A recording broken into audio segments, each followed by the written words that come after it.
Qué alegría poder saludarte. Estamos una lección más para poder compartir en este programa de Biblia Fácil por la TV Nuevo Tiempo. Me alegra que puedas estar allí del otro lado junto a la familia. Me alegra que puedas dejar aquí también tus preguntas, tus reacciones. Hay tanta gente que nos escribe de diferentes lugares del mundo diciendo cómo están aprendiendo, visitando también una iglesia para seguir aprendiendo sobre esta grande verdad que es sobre el santuario. Así que bienvenido una vez más. Está comenzando Biblia Fácil en esta temporada especial. Ya te diste cuenta que aquí nosotros tenemos un escenario muy parecido a lo que Dios mandó construir a Moisés para hablar acerca del santuario. Bienvenido una vez más, nos alegra tener tu compañía y ya sabes que aquí también estamos con otros amigos que vienen de diferentes países para poder estudiar este fascinante tema. Y como ya es de costumbre, nosotros aquí tenemos un regalo para ti y yo quiero ofrecerte una vez más. Se trata del DVD Santuario, el Camino de Dios. Todo lo que tienes que hacer es enviarnos ahora mismo un mensaje a este número de WhatsApp, más 5512 98 100 14 60. En este momento hazlo, no esperes para mañana y acompáñanos en este estudio y vas a profundizar más tu conocimiento acerca de este fascinante tema. Tuve el privilegio de viajar hasta Israel para poder grabar este DVD y realmente es con mucho cariño donde grabamos estos temas que hablan sobre el plan de salvación a través del santuario. Muy bien, y como siempre estamos listos aquí para poder abrir la palabra de Dios. En el programa anterior ya hablamos que hay un santuario en el cielo, que es la morada de Dios, es el centro del gobierno de Dios. Sin embargo, ese santuario un día fue contaminado por un ser que fue creado perfecto. A partir de allí el santuario asume una nueva función, que es la función soteriológica, que significa que Dios está allí listo para salvarnos y Él está haciendo todo lo posible para nuestra salvación. Se convirtió en el centro de operaciones de salvación para el ser humano. Mientras Dios intenta salvar, el diablo intenta destruir. Es ahora de nuestra elección que depende a dónde queremos ir. O estar de parte de Satanás, donde Él nos va a destruir lentamente, o acercarnos al santuario celestial, donde está Cristo para salvarnos. Hoy vamos a hablar acerca del santuario terrenal. ¿Qué muebles tenía ese santuario? ¿Qué cosas se hacían en ese santuario? Y vamos a abrir nuestro corazón antes de poder abrir la palabra de Dios. Y nuestros amigos allí en casa también están listos para este estudio. Como ya fui mencionando, hoy hablaremos sobre el santuario terrenal. En la lección anterior aprendimos de que hay un santuario celestial, que es la morada de Dios. Muy bien, ¿cómo es que ese santuario se trasladó a la tierra? Vamos a colocarnos un poquito en el contexto para ver por qué fue hecho aquí en la tierra un santuario por orden de Dios que le dio a Moisés.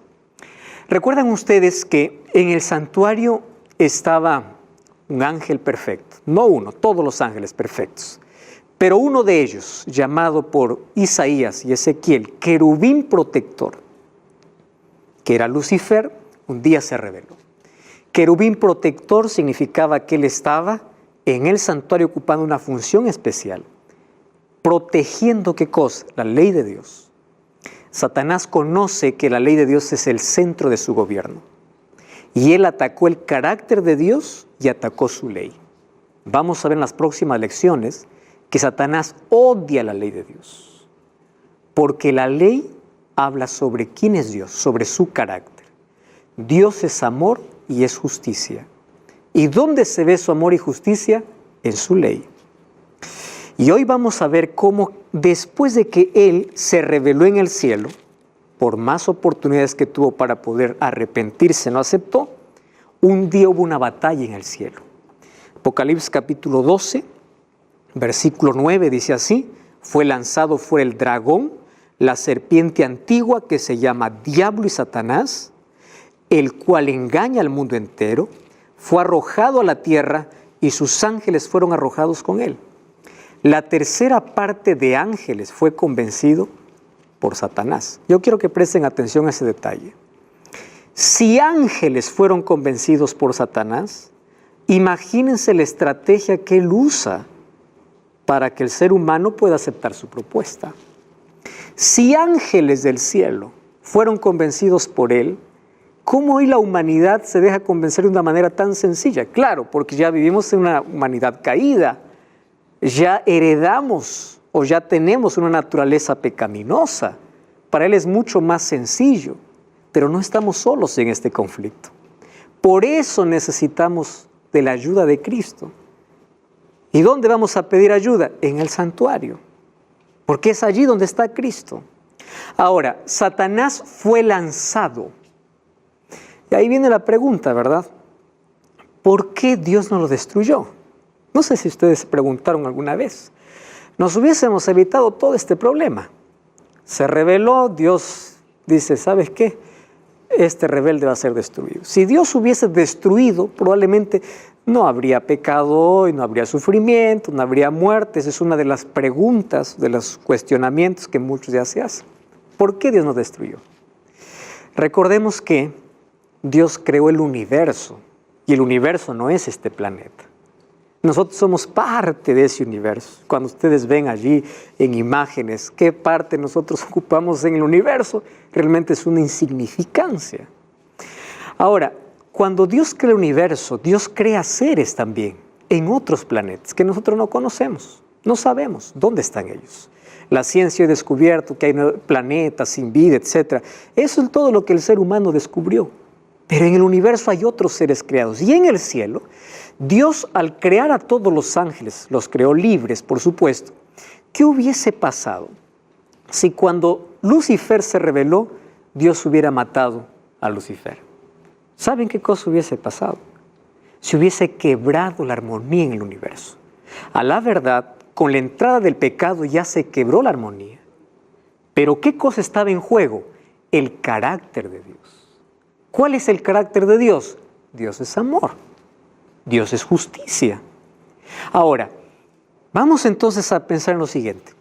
Si Dios hubiese eliminado a Satanás cuando él pecó, hubiese quedado por toda la eternidad la duda. Probablemente él tenga la razón. ¿Por qué Dios lo mató?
Seguramente tiene la razón.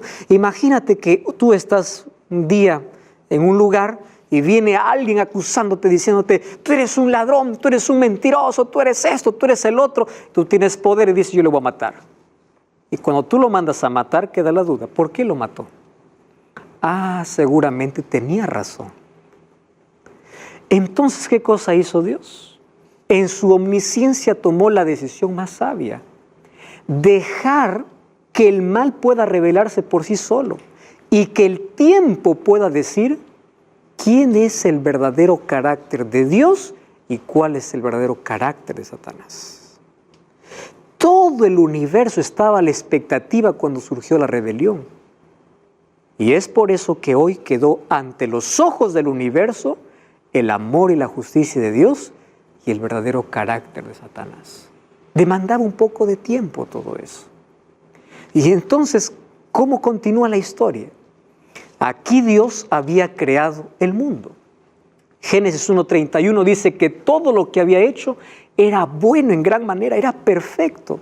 Este era un nidito de amor, así como los padres hacen una cunita, un cuartito para la llegada del bebé.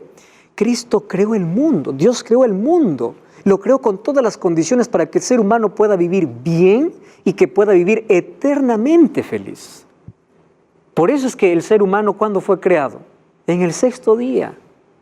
Después de que Dios creó todas las condiciones necesarias y era todo perfecto. Perfecto, era bueno. Dios mismo hace su evaluación. Él para mirar y dice, es bueno. Fue el mismo Dios quien hace la evaluación de su creación. Muy bien, solo que esa felicidad eterna tenía que pasar por una prueba. Y esa prueba tendría 3 características. Era una prueba de amor, una prueba de fe y una prueba de obediencia. Esas 3 palabras están ligadas, están unidas. Obediencia, fe y amor. No lo podemos separar. Cuando hay amor hay obediencia. Cuando hay obediencia hay fe. Entonces, imagínense ustedes, el cielo ya quedó con un espacio por la 3ª parte de ángeles que siguieron a Satanás. Y Dios tenía que hacer una pequeña prueba, y si ellos pasaban la pequeña prueba, Adán y Eva, ellos iban a ser integrados a la familia celestial. ¿Y por qué yo llamo de pequeña prueba? Vamos a Génesis capítulo 3, primer libro de la Biblia. Dice que Dios le dice a Adán y Eva, versículo allí en el capítulo 3, Dios le había dicho a Adán y Eva que ellos no coman de un árbol. ¿Por qué yo llamo de pequeña prueba? Presten atención aquí. Difícil prueba hubiese sido que Dios hubiese dicho lo siguiente: coman solo de un árbol y miren de los otros. Es difícil. Imagínate todos los días comer de uno. Pero es fácil porque Dios le dice, de todo podrás comer, menos uno. Y ellos eran creados seres perfectos. Fueron creados perfectos. Ahora, fíjense una cosa. Vamos al capítulo 2, versículo 16. Mandó Jehová Dios al hombre diciendo, de todo árbol del huerto podrás comer. De todo árbol. Versículo 17 del capítulo 2. Mas del árbol de la ciencia del bien y del mal no comerás, porque el día que de él comieres, ciertamente morirás. Simple. Era la prueba. Pasaban esa prueba y ellos pasarían a integrar a la familia celestial. ¡Qué honra! ¡Qué privilegio! Pero allí ustedes saben la historia. Aparece Satanás. Luis, ¿tienes una pregunta? Sí, le pregunto, ¿cuánto tiempo, digamos, sería esa prueba que usted habló o no se sabe, digamos? No tenemos idea de cuánto tiempo estuvieron Adán y Eva en el jardín antes de la entrada del pecado. El asunto es que si Dios colocó esa prueba de lealtad, fe y obediencia, probablemente no sería eterna. Recuerda que ellos estaban creados para obedecer a Dios. Ellos no tenían la tendencia que hoy tenemos de desobediencia. Entonces, si la prueba hubiese continuado allí, ellos tendrían el placer de amar a Dios, de servir a Dios y de ser fieles a Dios. No tenían la naturaleza pecaminosa que hoy tenemos de ser tentados y nuestra inclinación siempre es hacer el mal. Esa prueba era pequeña, no sabemos por cuánto tiempo sería. El asunto es que allí en ese periodo de prueba vino Satanás. Y me llama la atención un detalle. Vamos al Nuevo Testamento. Segunda de Corintios 11:3. Miren lo que dice el apóstol Pablo.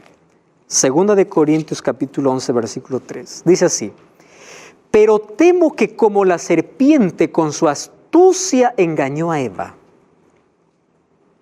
¿Qué cosa usó el diablo? Astucia. Él es muy astuto y sutil. ¿Cómo lo hizo? Dice el versículo 3. Vuestros sentidos sean de alguna manera extraviados de la sincera fidelidad a Cristo. Voy a hablar un poquito de la astucia. Ustedes saben que el diablo no ha cambiado de plan, pero el ser humano siempre cae en el mismo.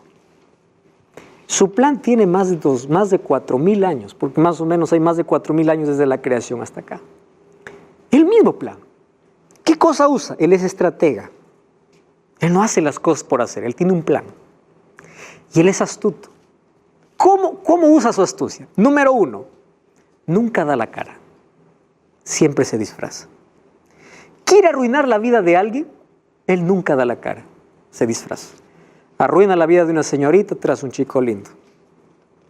Arruina la vida de un ser humano que está buscando un poco de placer tras una botella de licor, que probablemente después viene a ser sabroso y nunca da la cara, nunca da las consecuencias, la enfermedad, el problema. No, siempre se presenta en una caja bonita, siempre se presenta en algo bonito.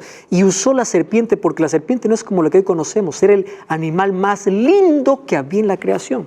La serpiente volaba, no se arrastraba. Recuerden que él se arrastra después de la maldición que Dios le da. Le dice, te arrastrarás y polvo comerás. Eso después de la maldición. Pero antes no se arrastraba. Era el animal más precioso. Número 2. Él siempre tergiversa la verdad. Ojo con la astucia. Vamos al capítulo 3, nuevamente de Génesis. Miren lo que dice versículo 1.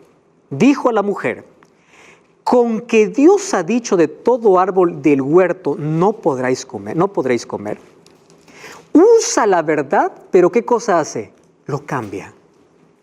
Ustedes no se sorprendan cuando haya pastores que usan la Biblia para cambiar, líderes que usan la Biblia cambiándola, instrumentos de Satanás que usan la palabra cambiándola.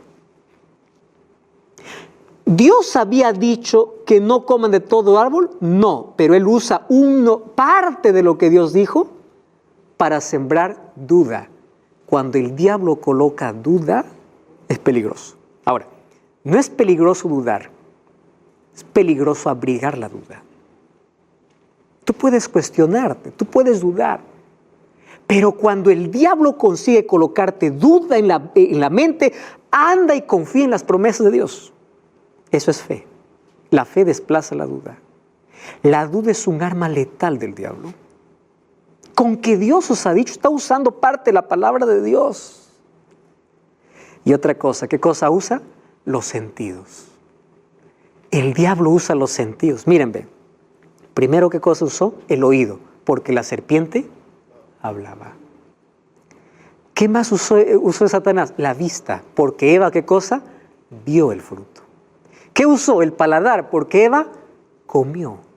¿Qué cosa usó? El tacto, porque Eva tuvo que recibir. ¿Qué cosa usa? Sentidos. ¿Por qué el mundo está hundido en vicios? Sentidos. No puedo dejar el licor. ¿Por qué? Gusto. No puedo dejar la droga. ¿Por qué? Sentidos. Caigo siempre en pecado. ¿Qué? Vista. No me puedo controlar. Sentidos. El diablo quiere tomar posesión de los sentidos. ¿Cómo entra la mente? Por nuestros sentidos. ¿Qué escucho? ¿Qué veo?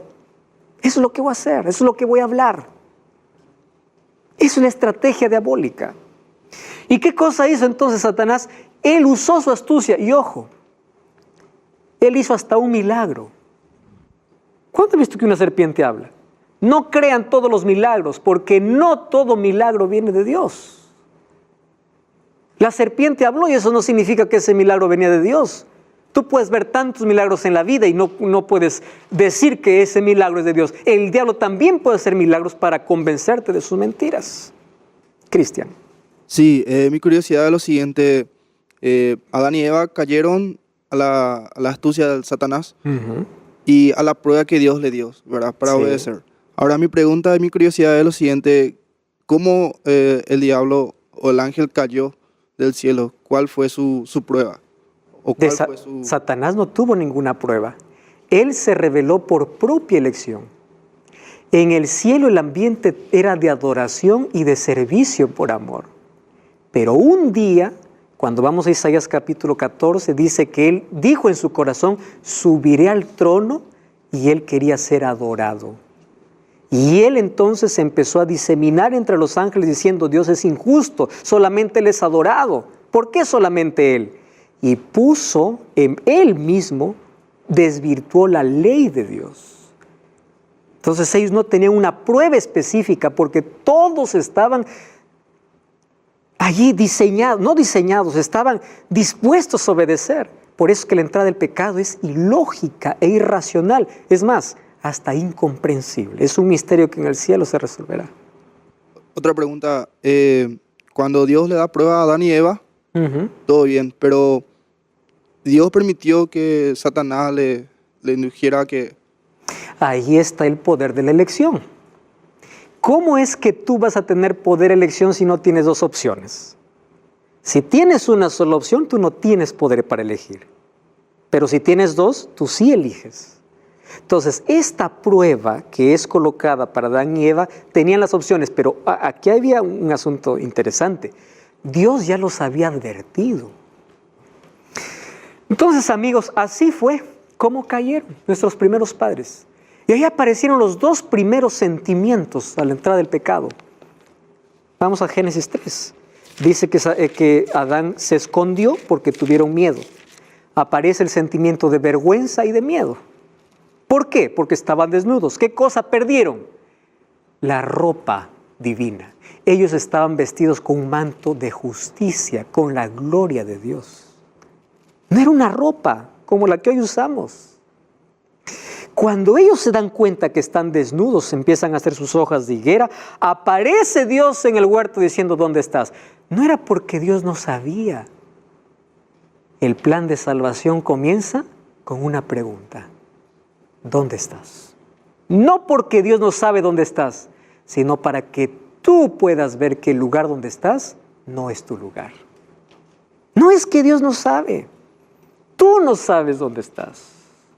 Dios no se perdió, es el ser humano que se perdió.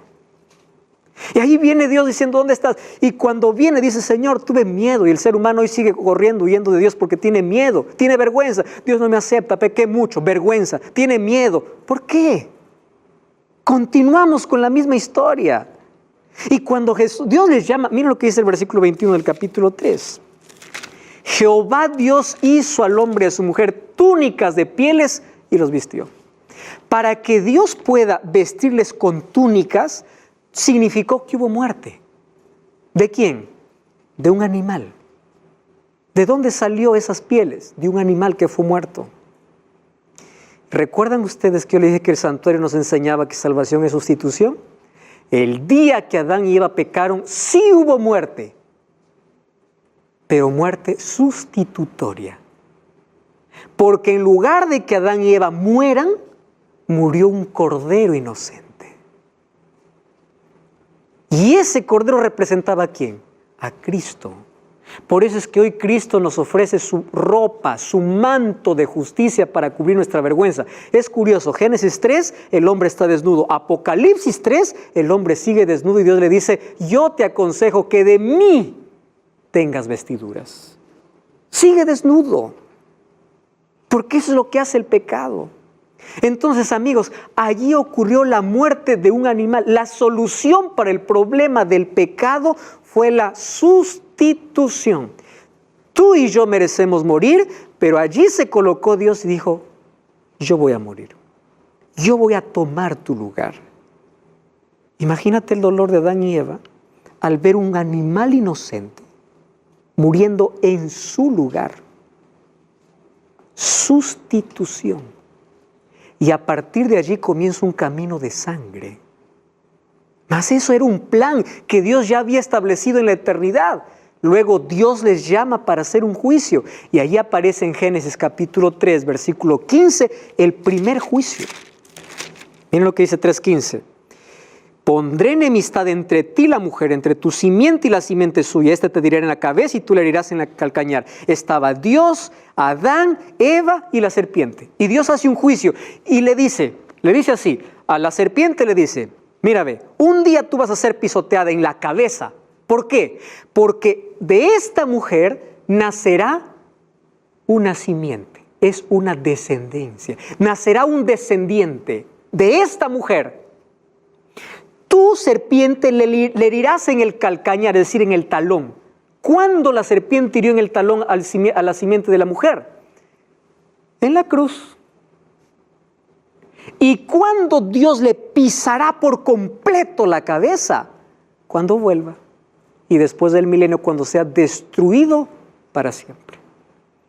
El diablo entonces es un enemigo vencido que en breve será destruido. Esa profecía se llama el primer evangelio, es decir, las primeras buenas nuevas. Es por eso que todas las mujeres en Israel querían tener un hijo varón. ¿Por qué creen? Porque todas querían ser la madre del Mesías. Si ustedes van para Génesis capítulo 4, dice, conoció, el versículo 1, conoció Adán a su mujer Eva, la cual concibió, dio a luz a Caín y dijo, por voluntad del Señor he adquirido un varón. Cuando vamos al idioma hebreo, que es el idioma original, dice que Eva dijo, por voluntad de Dios he tenido al Señor.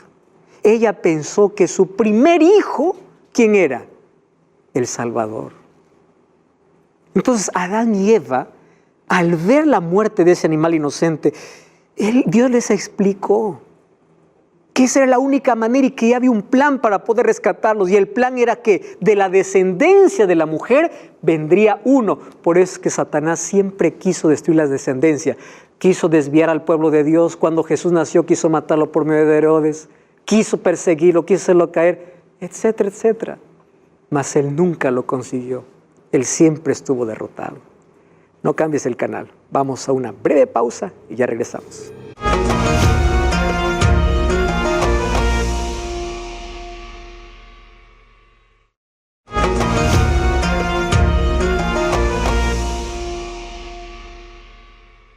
Y estamos de regreso, esto es Biblia Fácil y yo aquí en mi mano tengo un regalo que hoy puede estar en tus manos. Se trata del DVD Santuario, el Camino de Dios, porque ese es el título incluso de esta temporada, El Camino de Dios. Todo lo que tienes que hacer para solicitarlo es enviarnos un WhatsApp ahora mismo al +5512 9810 1460. Vas a profundizar mucho más tus conocimientos sobre el santuario y te recuerdo que este DVD lo grabamos en Tierra Santa, allá en Israel, en diferentes lugares. Acá tenemos imágenes del Mar Muerto, de un santuario que hoy está como una réplica en el desierto, en el valle de Timnat. Extraordinario. Tú puedes solicitarlo ahora mismo y te recuerdo que es totalmente gratis. ¿Está bien? Muy bien, estamos hablando hoy en nuestro tema sobre el santuario terrenal. ¿Cómo es que comenzó toda esa historia hasta que el santuario terrenal fue levantado aquí en la tierra? Entonces, podemos decir que el primer santuario en la tierra fue el jardín del Edén, porque Dios estaba morando con sus hijos.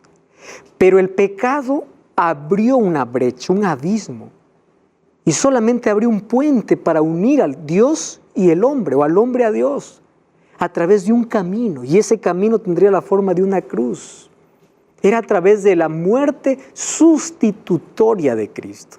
Por eso es que el libro de 1 Pedro 1:18 dice, sabiendo que fuisteis rescatados, no con cosas corruptibles como oro o plata, sino con la sangre preciosa de Cristo, como de un cordero sin mancha y sin contaminación, destinado desde cuando dice, antes de la fundación del mundo. El pecado no tomó a Dios por sorpresa. Ya había un plan por si el hombre eligiese darle espalda a Dios. Y era tomar su lugar. Por esa sangre somos rescatados. Un cordero murió para cubrir la desnudez de Adán y Eva. Y ese cordero representaba ¿a quién? A Cristo. Quiero que imaginen la siguiente escena. Después que pecaron, ellos tuvieron que salir del huerto y 2 ángeles cuidaron para que ellos no volvieran a entrar. ¿Por qué Dios no permitía que ellos estuvieran en el huerto del Edén después del pecado? Porque en el huerto estaba el árbol de la vida. Si ellos comían del árbol de la vida, ellos serían pecadores eternos. Entonces era mejor restringir. Y vamos a ver en Apocalipsis que lo que un día perdimos en el Edén, en el cielo nuevamente estará el árbol de la vida. Eso veremos en las próximas lecciones. Todos los días Adán se acercaba con su familia A partir de allí, hacer sacrificios hasta la puerta del jardín, donde no podía más entrar. Yo imagino explicando a sus hijos, diciendo, un día estuvimos adentro, hoy estamos afuera, pero un día Dios nos dará el derecho nuevamente de entrar. Pero para entender eso, ¿qué cosa tenían que hacer? Sacrificar un animal. Ustedes saben que en la Biblia encontramos a Abraham haciendo sacrificios, Noé haciendo sacrificios, todos los patriarcas haciendo sacrificios. ¿Cómo lo entendieron? Porque en Génesis 3 se comprendió el plan de salvación. Hasta que ese camino de sangre o esos sacrificios que apuntaban a la llegada del Mesías, un día se convirtió en un santuario. Después que Dios ya libertó a su pueblo de la esclavitud de Egipto, Dios le dice a Moisés, ya leímos ese texto, ¿verdad? Éxodo 25:8, vamos a volver allá, dice, me harán un santuario.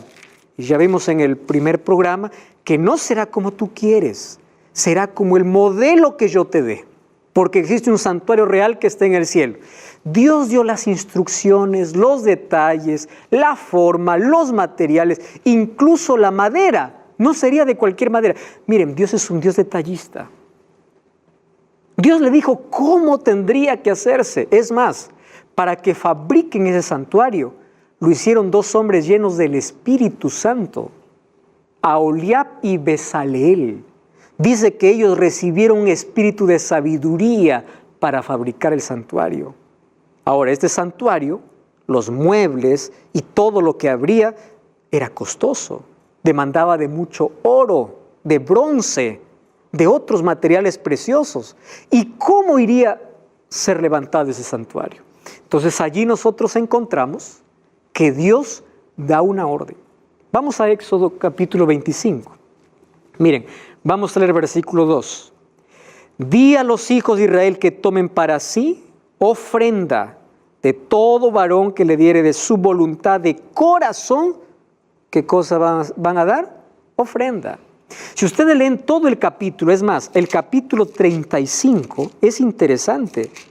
Se va a repetir muchas veces la palabra corazón. Miren el versículo 5 del capítulo 35. Tomad ofrenda para Jehová, generoso de corazón le traerá Jehová oro, plata, bronce. Lean allí versículo 10. Todo sabio de corazón, es decir, la ofrenda es una actitud de adoración, de sumisión y ¿de qué? Del corazón. ¿Y saben qué cosa sucede cuando se da con el corazón? Sobra. Dice que trajeron tanto que el mismo Moisés tuvo que decir, no traigan más ofrenda. Miren lo que dice allí el versículo, vamos al versículo 6 del capítulo 36. Moisés mandó a pregonar por el campamento diciendo, ningún hombre ni mujer haga más ofrenda al santuario. Y así se le impidió al pueblo ofrecer más porque tenían material abundante para hacer la obra y sobraba. ¿Cuándo acontece eso? Cuando hay disposición de corazón. ¿Y cómo era ese santuario? Ese santuario tenía dos compartimentos. Vamos a estudiarlo de una manera breve, ahí están los textos, vamos a repasar allí. Vamos a anotar los textos, luego vamos a leer con más detenimiento en casa. Por el tiempo probablemente vamos a solamente mencionar los textos. Miren, ve, tenía dos compartimentos. Aquí este escenario es más o menos la idea de lo que era el santuario. El santuario tenía un patio. Nosotros estaríamos en el patio, que era el lugar donde ingresaba cualquier persona y estaba todos los días el sacerdote. En ese patio habían algunos muebles. ¿Qué muebles había? Aquí tenemos un lavatorio, una fuente con agua, ¿correcto? Con agua. Al otro lado, ¿qué cosa tenemos? Tenemos un altar, era el altar de sacrificio. Y luego tenía dos compartimientos, dos lugares, uno llamado lugar santo y al otro lado estaba el lugar santísimo, que estaba dividido por cortinas. Miren, lo que dividía el atrio del lugar santo, ¿qué era? Una cortina. Lo que dividía el lugar santo, el lugar santísimo, ¿qué cosa era? Otra cortina. ¿Correcto? Estaban divididos por cortinas. En el atrio, ¿qué cosa había en el atrio? Habían cortinas de lino. Las cortinas eran de lino, sostenidas por columnas de bronce. Todo el patio más o menos medía unos 50 metros por 25 de ancho. 50 metros de largo por 25 de ancho. Dentro de ese campo, de ese lugar, habían estos dos muebles que ya mencioné. Entonces, habían postes, lo que aquí vemos también en esta réplica, en este escenario, ¿no? Postes, y todo era de lino, estaba cercado el santuario. Eso era el patio. ¿Y qué muebles había en el patio? En el patio, el mueble principal era el altar. Este altar. Este altar tenía 4 cuernos. Yo voy a sacar aquí uno de ellos. Cuerno en la Biblia significa poder. En Apocalipsis vamos a hablar mucho de 7 cuernos cuando se habla de la omnipotencia de Dios. Estos cuernos estaban alrededor en las 4 esquinas del altar. Este altar era ¿de qué? De bronce. ¿Qué se hacía en este altar? Todos los días sacrificios. 2 sacrificios por día, a las 9 de la mañana y a las 3 de la tarde. El sacerdote colocaba aquí un cordero y lo quemaba. Pero también en este altar venía alguien que había ofendido pecado contra Dios trayendo un cordero. Y él tenía que degollar el cordero, el mismo pecador. El sacerdote tomaba la sangre del cordero, lo asperjaba sobre los cuernos de este altar y con un poco de sangre algunas veces entraba ¿dónde? Hasta la cortina que dividía el lugar santo, el lugar santísimo, y así asperjaba. Esto significa que los pecados eran transferidos. Le voy a explicar la transferencia. Antes de que el pecador mate el cordero o la ofrenda, colocaba sus manos sobre la cabeza del animal. Los pecados eran transferidos a ese animal inocente y ese animal inocente cargaba mi pecado, por eso es que moría. Y esa sangre entraba contaminada, ¿a dónde? Adentro. Por eso es que adentro, en el lugar santísimo, luego vamos a estudiar que el santuario necesitaba ser purificado. ¿Por qué necesitaba ser purificado? Porque a través de la sangre los pecados ingresaban hasta el santuario, hasta adentro. Entonces, aquí se ofrecían sacrificios durante todos los días. El altar era de unos 2,5 metros de largo, con 1,5 de ancho y de alto. Aquí se ofrecían sacrificios diarios y por los pecados del pueblo. Tenemos un recipiente de agua. Éxodo 30:18 nos dice que este recipiente, ¿para qué servía? El sacerdote, antes de oficiar cualquier cosa en el santuario, venía aquí, se lavaba las manos y los pies. Luego en el próximo programa vamos a ver qué significa cada uno de esos muebles, que hoy solamente vamos a mencionarlos. Esto representaba de que nadie se presenta delante de Dios sucio. Eso era símbolo de limpieza y purificación. Cuando nosotros entramos al lugar santo, en el lugar santo habían 3 muebles. Recuerden esto, en el atrio, ¿cuántos muebles habían? 2. La fuente de agua y el altar del holocausto. En el lugar santo habían 3 muebles. ¿Cuáles eran? Pan de proposición, un candelabro para dar luz y un altar de incienso. Otro altar que era más pequeño que esto. Ahora les explico cómo era. En esa mesa de panes, se llamaba de proposición porque significaba que estaba en la presencia. De presencia viene proposición, presencia de Dios. Allí eran colocados 12 panes. ¿Por qué 12? Porque representaba cada tribu que Dios proveía de alimento. Mas ese pan también representaba a Cristo, lo vamos a ver después. Cada semana esos panes eran cambiados. Los únicos que podían comer esos panes eran los sacerdotes. Porque eso todo era símbolo. Nada más que símbolo. Luego nosotros encontramos, aquí tenemos la división del lugar santo y lugar santísimo. Está el primer mueble, que son los panes, 12 panes, que eran asperjados también con incienso. Y al frente, ¿qué cosa había? Un candelabro. Tenía la forma de un almendro, tenía 7 brazos. ¿Por qué era necesario un candelabro? Porque el santuario no tenía ventanas. Era la única luz que tenía. Por eso es que tenía que arder día y noche con el aceite más fino, que era el aceite de oliva. que luego vamos a ver que representa el Espíritu Santo y también la presencia de Cristo. Entonces tenía 7 lámparas, era la fuente de luz, alimentado todos los días por aceite de oliva puro. Y ahí encontramos un altar que era más pequeño que el altar del holocausto. ¿Qué había en ese altar? Ese altar estaba justo entre el lugar santo y el lugar santísimo. En ese altar se quemaba incienso. ¿Y por qué se quemaba incienso? ¿Ustedes alguna vez han estado en un lugar donde hubo sangre? La sangre tiene un olor. Imagínense si todos los días ingresaba sangre hasta el santuario, el olor que habría allá. Entonces, para poder diseminar ese olor, era necesario, ¿qué cosa? Incienso. Y ese incienso, o ese altar, medía 1 metro de alto, 50 centímetros de largo y de ancho. Era parecido con el altar de sacrificio porque tenía 4 cuernos.